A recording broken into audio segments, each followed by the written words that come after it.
大年初一有咩傳統習俗要遵守呢？記得點讚收藏啊！首先，年初一一定要着新衫新鞋，從頭到腳都要新嘅，象徵新年嘅新開始。最好係着紅色或者鮮色嘅衫，寓意喜慶吉祥，行大運啦。第二，年初一要同屋企長輩拜年問好，記得要講啲好意頭嘅説話，好似恭喜發財、身體健康、步步高升呢啲，長輩咧就會派利是俾你，祝福你新一年行好運啦。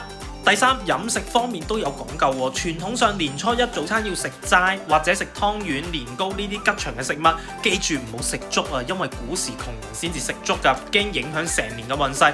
年初一最好都唔好食藥，希望新一年身體健康。第四，有啲嘢咧年初一千祈唔好做啊，唔好掃地，唔好倒垃圾，驚啊會掃走晒啲財氣同福氣。唔好打爛嘢，萬一唔小心打爛咗，就即刻講歲歲平安嚟化解啊。仲有記得唔好講啲唔吉利嘅説話，叫人起身都唔好大聲吹啊，等人咧自然醒係最好㗎。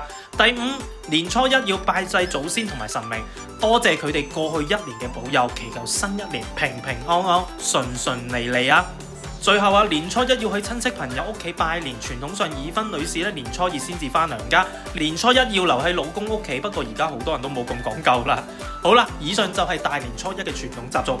過年最重要係同屋企人團聚，互相祝福嘅心意先至係最珍貴啊！祝大家新年快樂，身體健康，萬事如意！